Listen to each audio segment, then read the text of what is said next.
Bom dia, pessoal. Hoje eu quero falar sobre juros. Juros é um assunto que é um assunto muito fetichista, né? E a gente viu nos vídeos os porquês, mas eu vou falar hoje um pouquinho mais. Mas antes eu quero falar de fetichismo. Um dia eu estava dando uma palestra lá na Vigília Lula Livre e sobre impostos, né? E um senhor que estava assistindo, eu falei, o assunto de impostos é muito fetichista, e ele levantou a mão e disse, o que é fetichista? Né? Eu gostei porque geralmente a pessoa não entende, às vezes fica quietinha para não parecer bobo, né? E ele falou também como desafiando, eu quero ver se esse cara sabe o que é fetichista.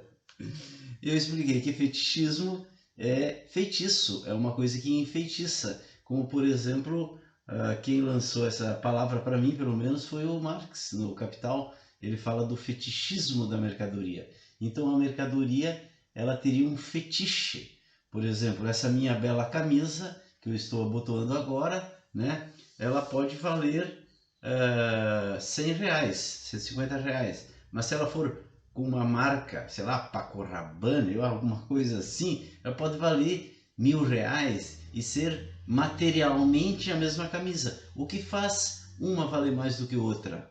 Ou às vezes até a cor, né? Tá na moda o verde, então se for verde vale mais. Mas o que agregou esse valor? Segundo Marx, é o fetiche da mercadoria. Ela tem um feitiço, porque ela tem um valor social. Como ela tem um valor social, ela deixou de ser um mero bem de uso, ela passou a dar um status ao seu possuidor. Isso acontece com um carro, enfim, com um monte de coisas. Mas de onde vem o fetiche da mercadoria? Ele vem do seu valor social, ou seja, o valor de troca, né? Que a mercadoria tem valor de uso, essa camisa tem um valor de uso para mim, e tem um valor de troca. Então, se o valor de troca de uma coisa sobe muito, pela sua raridade ou porque ela ficou famosa, então o fetiche inerente a ela uh, aumenta muito. E o dinheiro, ele é uma mercadoria, no mínimo ele é descendente da mercadoria. Ele é, como eu já falei em alguns vídeos, ele é o valor de troca que se destacou da mercadoria e saiu voando. Por isso que eu chamei a moeda de mariposa technicolor,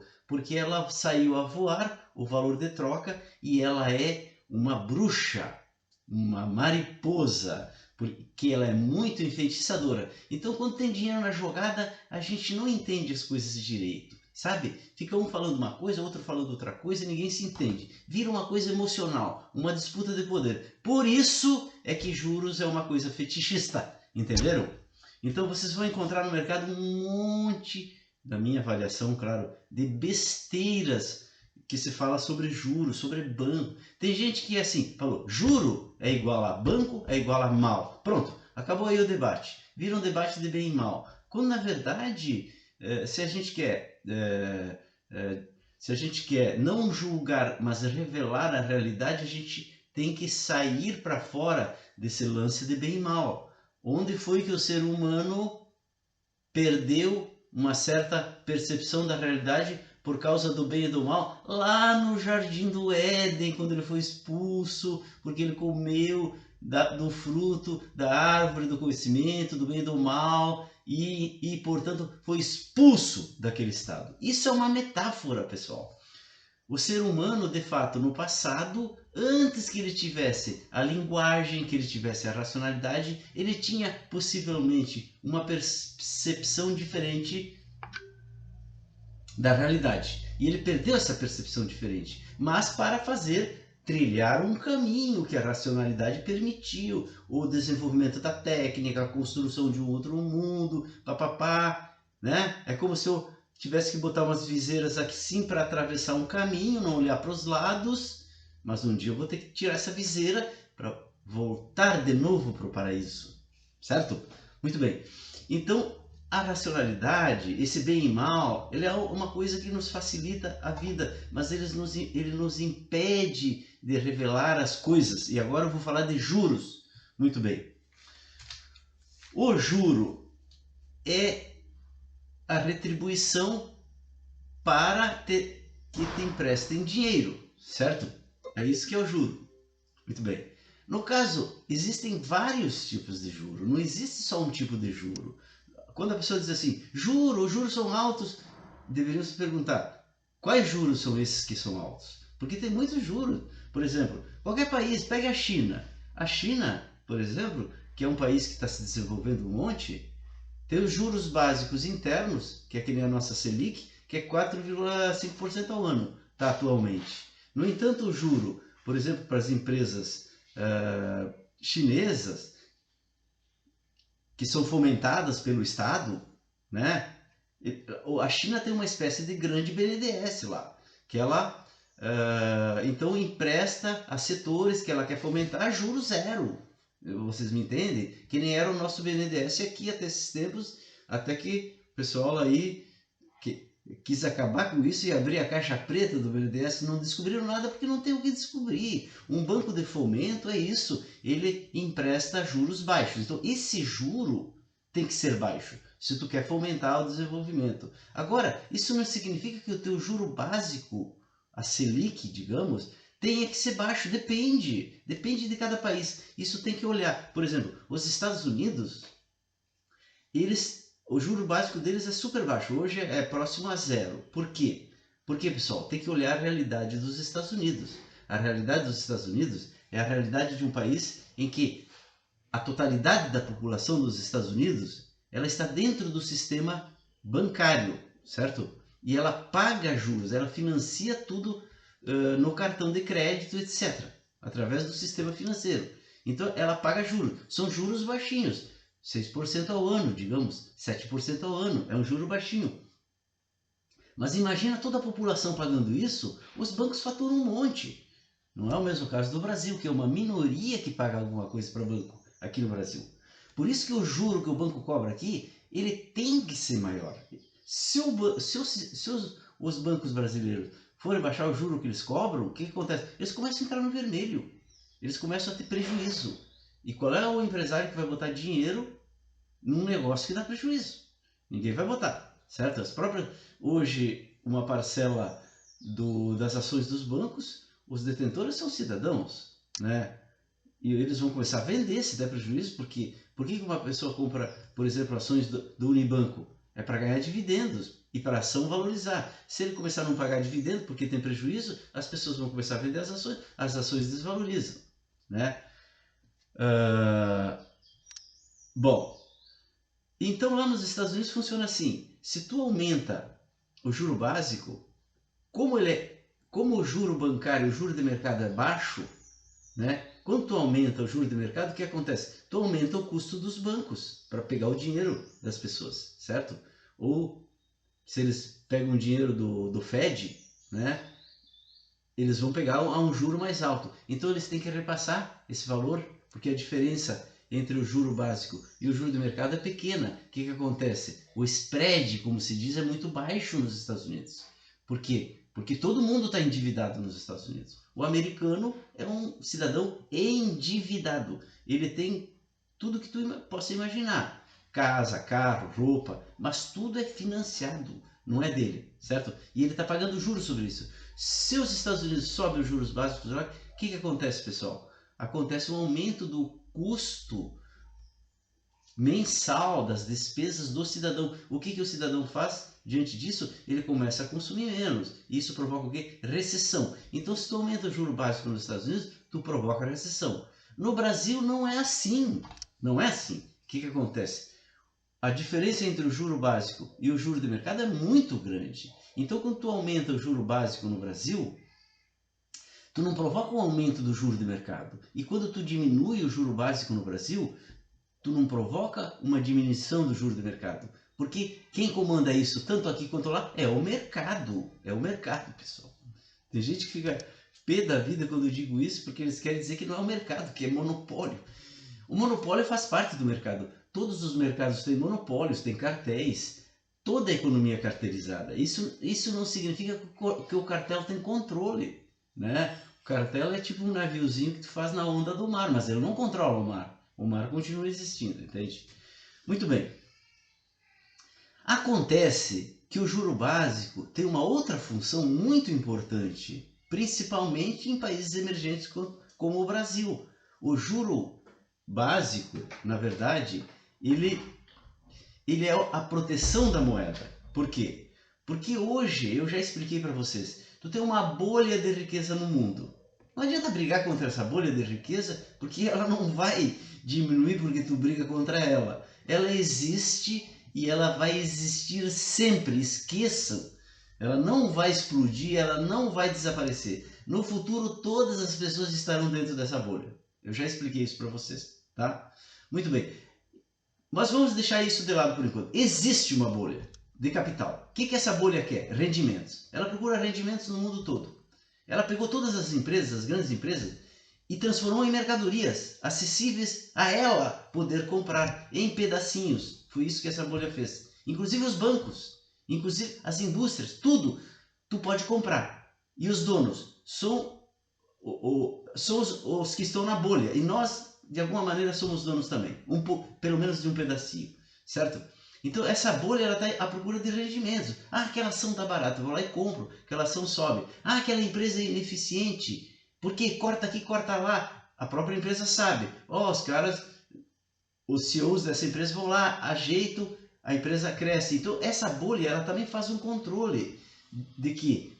De otimização das empresas, de otimização dos bancos. Por isso também que o capital, no sentido clássico da palavra, que é os donos dos meios de produção, burguês, ele nunca foi tão produtivo quanto hoje, porque você está se otimizando. A empresa que não entra para dentro e ela não abre seu capital, ela acaba ficando ineficiente, né? Porque o mercado, esse mercado global, ele controla e otimiza essas empresas. Veja, isso pode parecer um discurso de pessoal da direita. Não, a esquerda ainda que não entendeu que é ela que tem que comandar esse sistemão. É ela que tem que pegar o excedente disso e canalizar para as pessoas, para os bens públicos, para os serviços públicos, certo? Bom, essa bolha de riqueza, ela está em busca do maior rendimento. Se você tivesse dinheiro, você não iria em busca do maior rendimento? Claro, pessoal, vamos relaxar. Todo mundo quer o maior rendimento. Querer o maior rendimento não significa conseguir o maior rendimento, porque isso depende de uma série de fatores.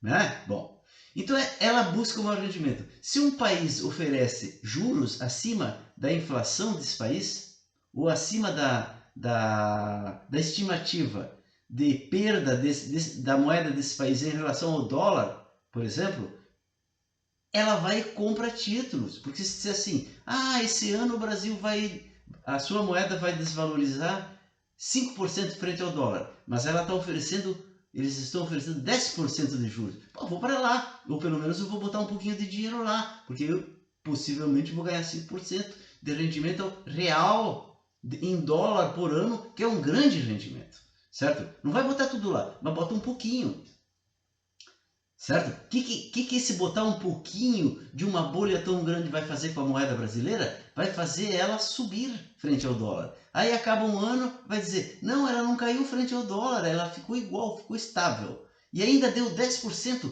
vou botar mais. O que acontece? Essa moeda começa a subir.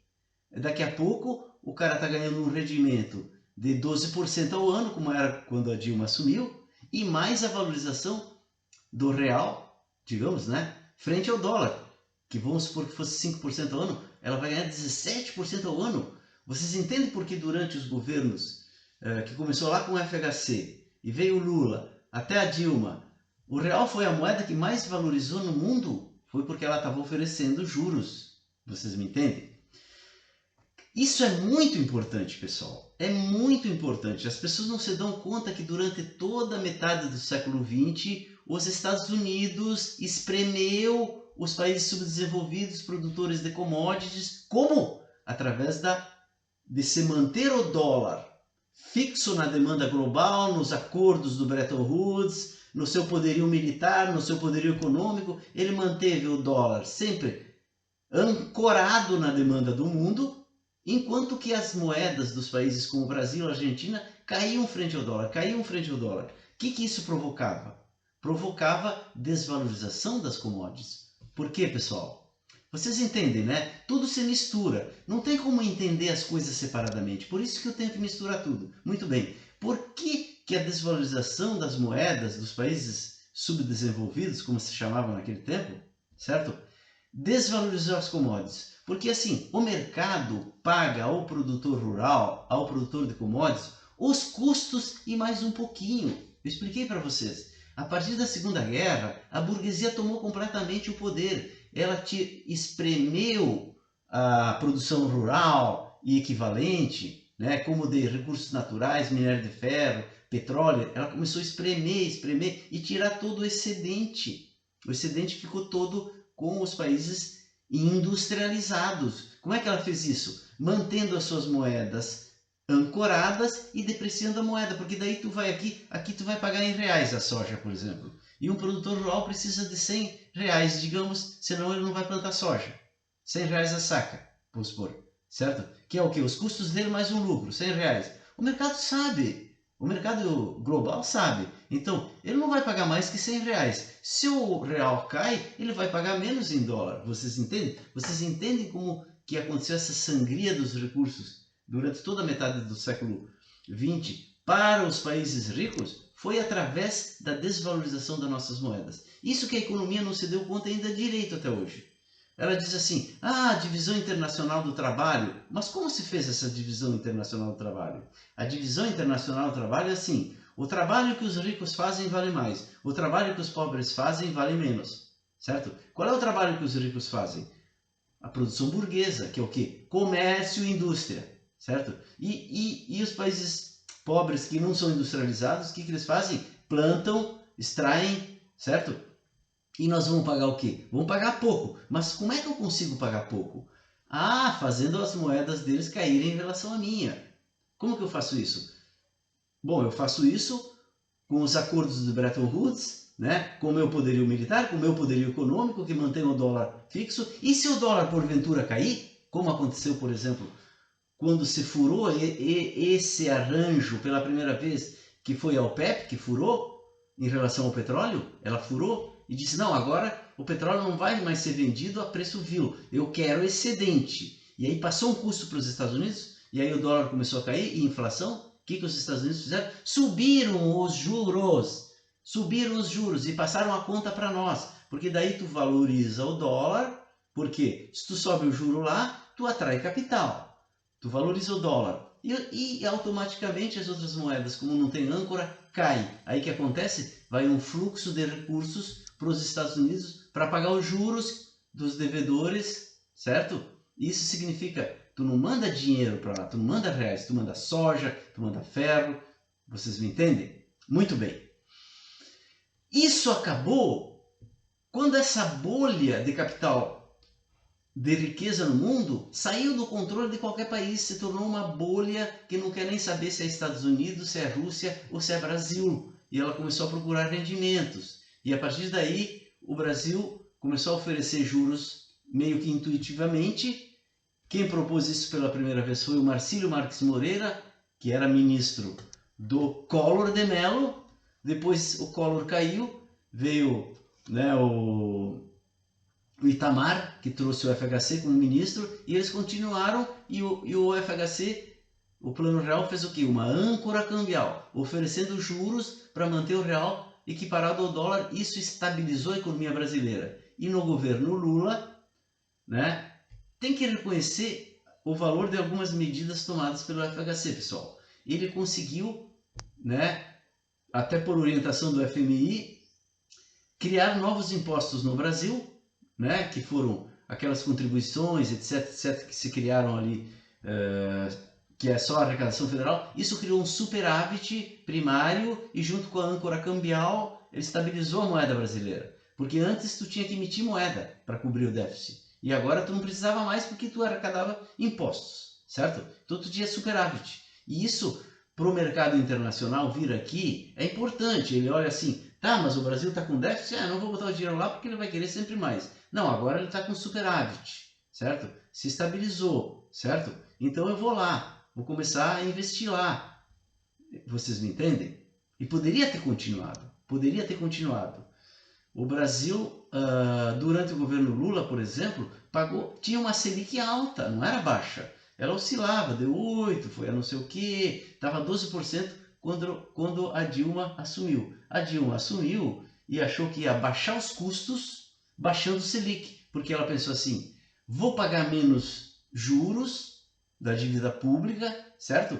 E esse dinheiro eu vou usar para outras coisas, como por exemplo, para desonerar empresas, porque daí elas vão produzir mais, elas vão investir mais, elas vão ter mais lucro, vão investir mais, né? Essa é uma visão que vinha principalmente, um dos caras pelo menos, era o conselheiro da Dilma, que era o Jorge Gerdau, aqui do Rio Grande do Sul, certo? Era o modelo coreano. O Estado poupa, poupa, poupa, baixa os juros para ficar mais barato e diminui o custo das empresas. E aí tu investe. Só que o modelo coreano é diferente, tá? O modelo coreano é voltado para exportar. A demanda do modelo coreano é externa.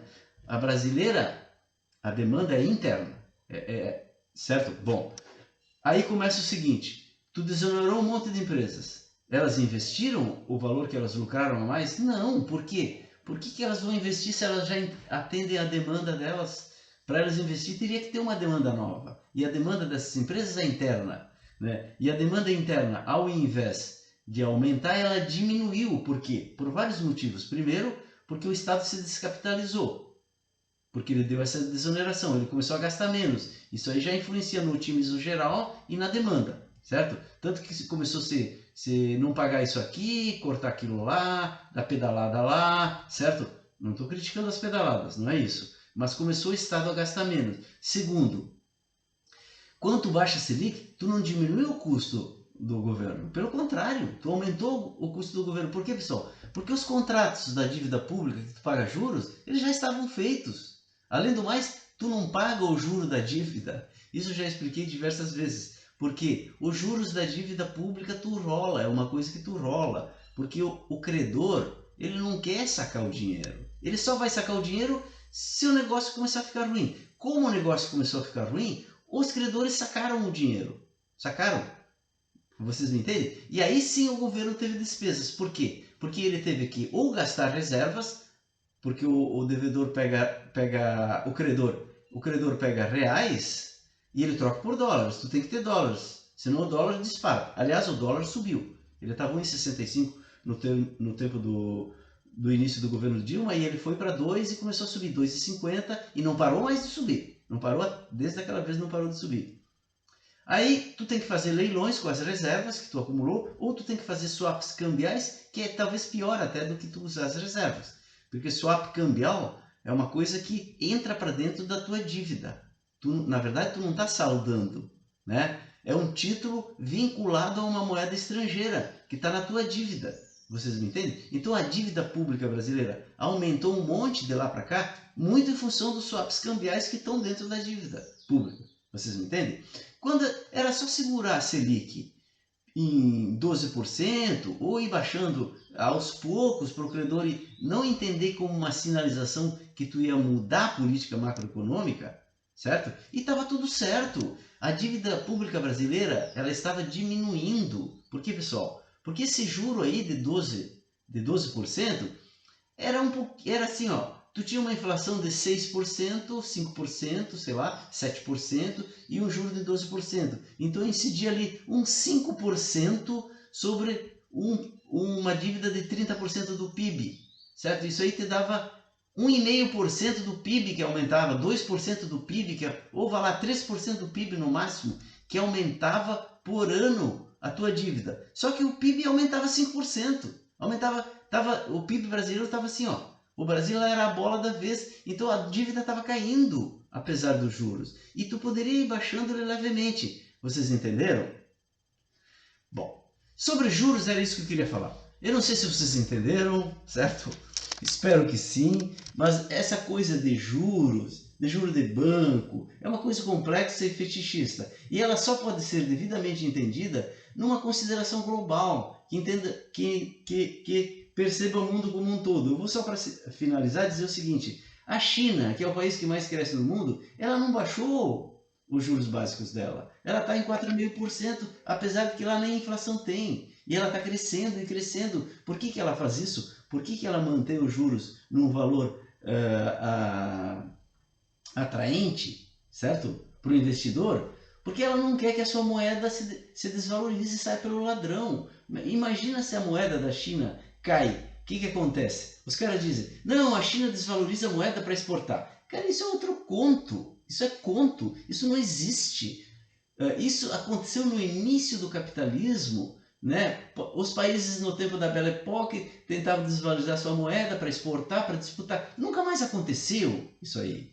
Os Estados Unidos se tornou a sede da segunda revolução industrial, não foi desvalorizando o dólar. Não foi. Ele impôs tarifas para os produtos ingleses, para desenvolver sua indústria nascente. Mas ele não desvalorizou o dólar para conseguir isso, certo? Porque ele queria atender a demanda interna. Ele não queria que viessem os produtos da Inglaterra atender a demanda interna dele. Ele queria desenvolver sua indústria. E tu tinha uma demanda interna porque nos Estados Unidos, eu já falei, pessoal, o salário, o trabalho sempre foi muito bem pago. Então tu tinha uma demanda interna. Tu atendeu essa demanda interna, os Estados Unidos fez proteção tarifária para desenvolver a indústria e depois ele, com a escala que ele conseguiu nisso, ele começou a ganhar um mercado no mundo inteiro, com um dólar valorizado, não desvalorizado. E a China não desvaloriza o yuan, que é a moeda deles.